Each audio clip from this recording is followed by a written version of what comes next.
October 24th, 1944, 8:45 a.m. The Sibuyan Sea, Central Philippines. Vice Admiral Takeo Kurita stands on the bridge of the heavy cruiser Atago's replacement, the battleship Yamato. His flagship was torpedoed 2 days ago in the Palawan Passage. 2 of his heavy cruisers are already at the bottom of the sea. And now, through his binoculars, he watches the sky to the east fill with black specks. American carrier aircraft, dozens of them, then hundreds. They are not coming for the Yamato, they are coming for her sister, the 64,000-ton Battleship Musashi, sailing 3,000 yards off his port beam. Kurita lowers his binoculars. He has commanded battleships for 2 years. He has never seen an air attack of this scale. The first wave of Hellcats and Helldivers screams down through the scattered clouds, and the longest death of any warship in the Pacific War begins. To understand what the Musashi meant to the Imperial Japanese Navy, you must understand what she was built to be.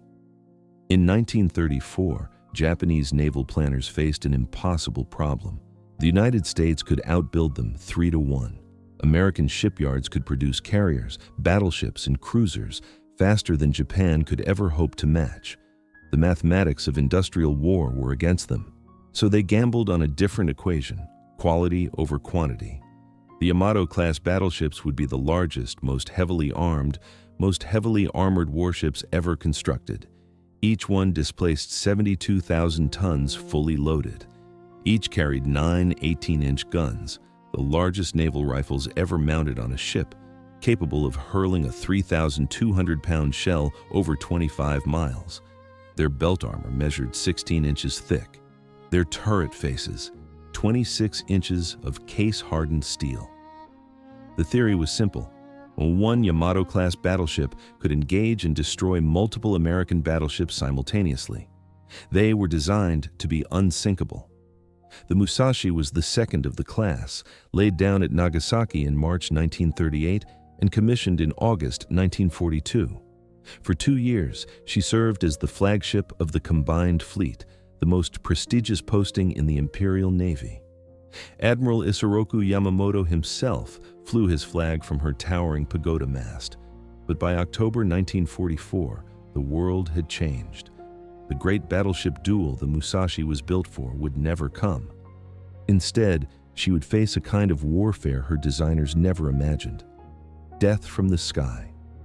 The first wave strikes at 10:26 a.m. 30 aircraft from the carriers Intrepid and Cabot, Curtiss SB-2C Helldivers and Grumman TBF Avengers bore through the anti-aircraft barrage that rises from Kurita's center force. The Musashi's 134 25mm guns fill the air with tracers. Her 18-inch main battery fires anti-aircraft shells, each one a massive fragmentation round designed to shred aircraft formations. It is not enough. The first torpedo strikes her port side amidships at 10:27. The Musashi shudders, but holds course.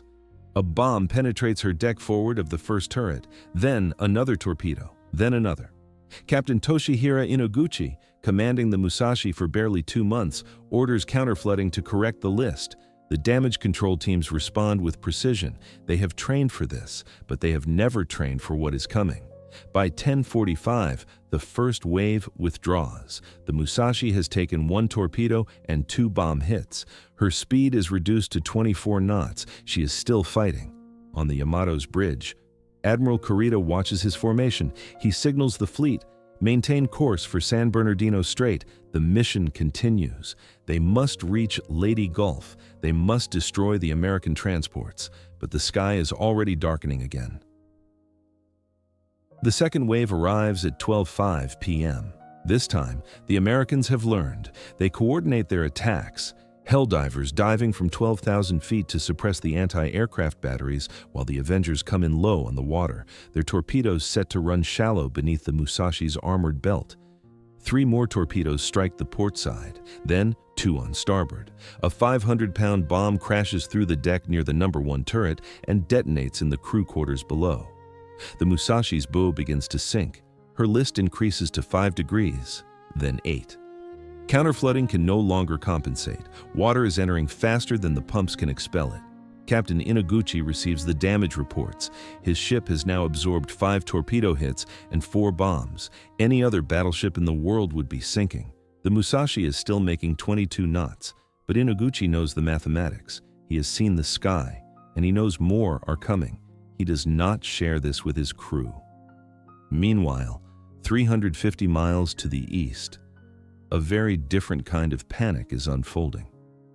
Admiral William Halsey commands the American Third Fleet from the battleship New Jersey. His pilots are reporting something unprecedented, a Japanese surface force of biblical proportions steaming toward Leyte Gulf. Battleships, heavy cruisers, destroyers, the largest Japanese fleet concentration since Midway. And at its center, 2 massive silhouettes that match no known vessel in the recognition manuals. The pilots call them super battleships. No one in the American Navy knows exactly what they are. The Yamato and Musashi have been the most closely guarded secret of the Imperial Navy. Their true displacement, their true armament, remains classified even from most Japanese sailors. Halsey makes his decision. Everything he has, every available aircraft from Task Force 38, will concentrate on destroying this force before it can reach the invasion beaches. 259 aircraft will fly against Kurita's center force before the day ends. Most of them will focus on the largest target they can find. The third wave hits at 1:50 p.m. The attacks are relentless now. The Musashi has become the focal point, her massive bulk the most visible target in Kurita's formation. Avengers release their torpedoes at ranges as close as 500 yards, their pilots holding course through walls of anti-aircraft fire. 4 more torpedoes strike the port side, 3 to starboard. The Musashi's speed drops to 16 knots. Her bow is now so low that waves are breaking over the forward deck. The list has increased to 10 degrees. In the plotting room below the bridge, Navigation Officer Lieutenant Commander Katsukio Endo calculates their position. They are still 90 miles from San Bernardino Strait. At their current speed, they will never make it before dark. Captain Inaguchi sends a message to Admiral Kurita. Musashi requests permission to proceed independently. Kurita does not respond immediately. He is watching the attacks through his binoculars. He is watching his plan, his entire operation, dying in the water. The SO-1 plan was supposed to work like this. Kurita's center force would transit the Sibuyan Sea and San Bernardino Strait, then fall upon the American landing beaches at Leyte Gulf.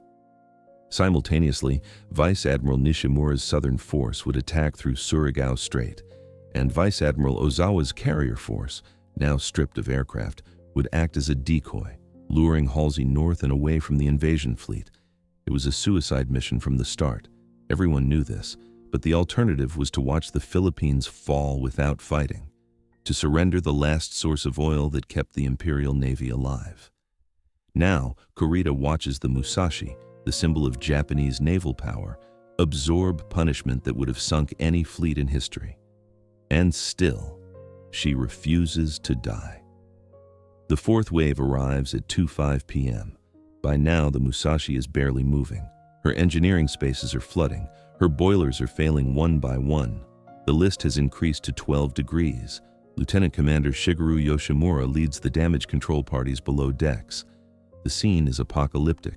Ruptured bulkheads, flooded compartments, men working in waist-deep water to shore up failing frames. The ship groans with every wave, a sound no sailor ever wants to hear. 5 more torpedoes strike in quick succession. 3 bombs penetrate the upper works. The Musashi's speed drops to 12 knots, then 8, then 6. Captain Inaguchi orders the repair parties to the upper decks. There's nothing more they can do below. On the bridge, Executive Officer Commander Kenkichi Kato makes his report. Speed 6 knots, bow draft. 46 feet.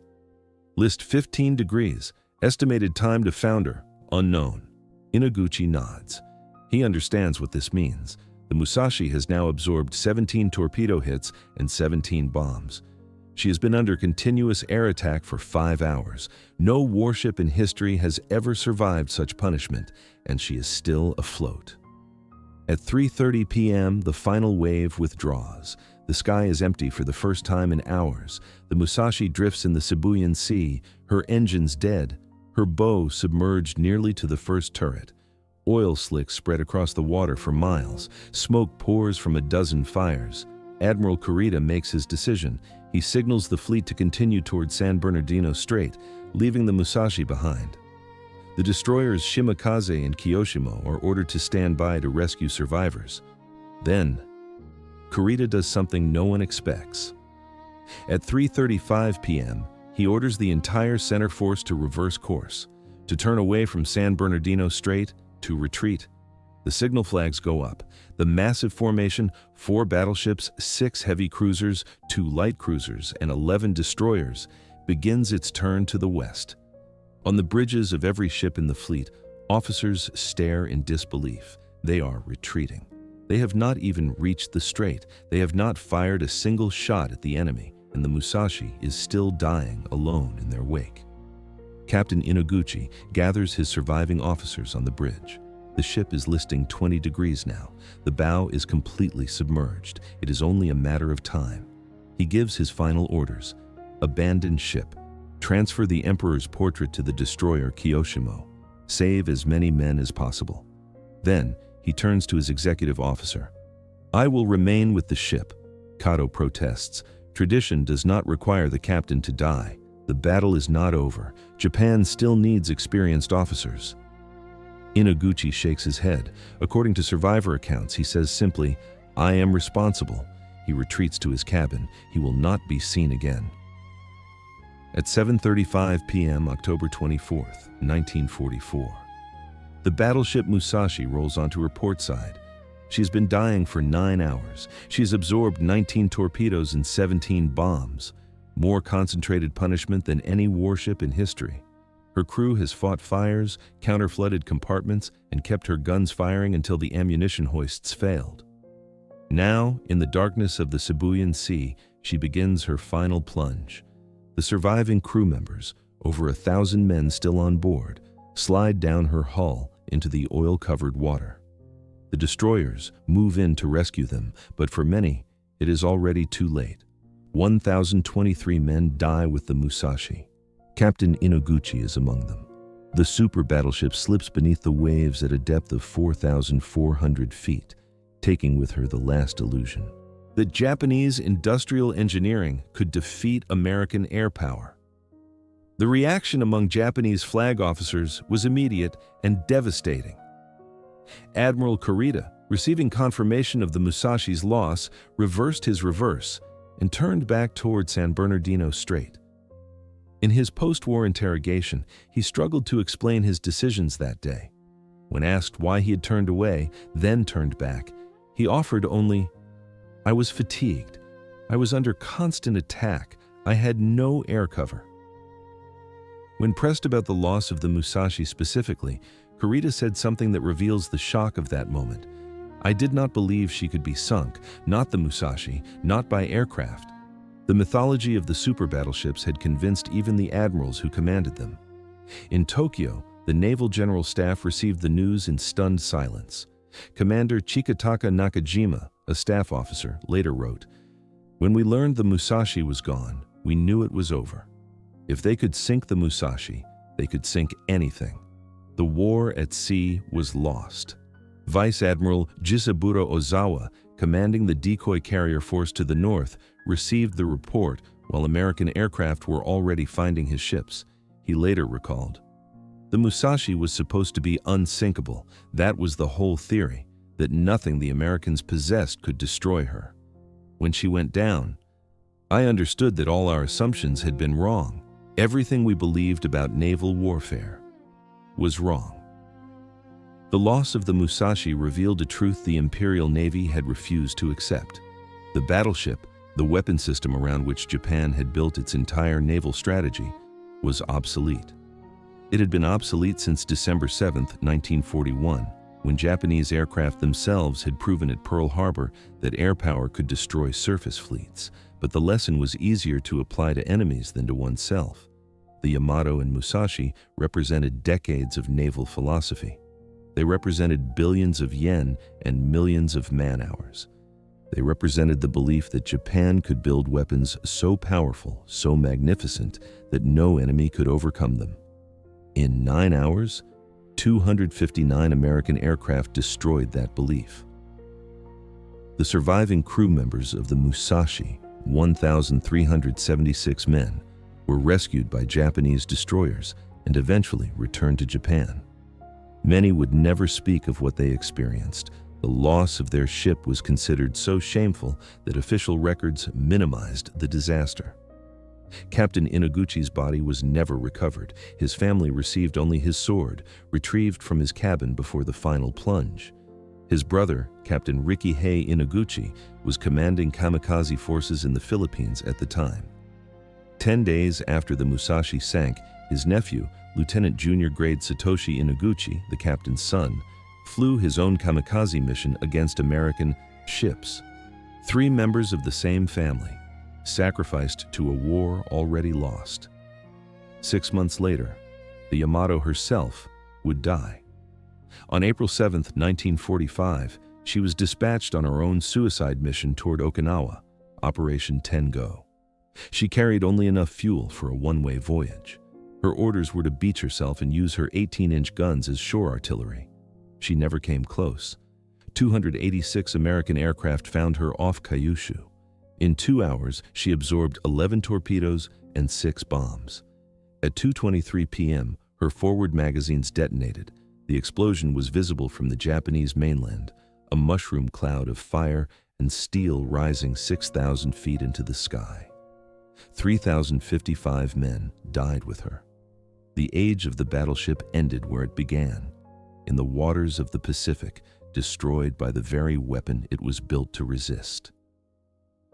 In 2015, Microsoft co-founder Paul Allen's research vessel, Petrel, located the wreck of the Musashi in the Sibuyan Sea. She lies in 2 main sections at a depth of approximately 1,100 meters. Her bow is completely separated, torn off by the force of her sinking. Her pagoda mast is collapsed across her deck. Her massive 18-inch gun turrets have fallen away from their barbettes and lie scattered across the seafloor. But her hull is still recognizable. The ship that took 19 torpedoes and 17 bombs to kill, the ship that refused to die for 9 hours, still bears the wounds that killed her. Torpedo damage along both sides, bomb craters on her deck, the marks of 259 aircraft, and the men who flew them. What did the Japanese admirals say when they lost the Musashi? They said the same thing admirals always say when they lose the thing they believed could never be lost. They said nothing that mattered anymore, because by the time the Musashi slipped beneath the Sibuyan Sea, the question was no longer whether Japan would lose the war. The question was how many more ships, how many more planes, how many more men would be sacrificed, before the men who commanded them admitted what the Musashi had already proven. That belief, no matter how deeply held, is not armor. The guns fall silent, the fires go out, and the sea closes over the greatest battleship ever sunk in combat. 4,200 feet below the surface of the Sibuyan Sea, she waits, a monument to a war that should have ended, but didn't.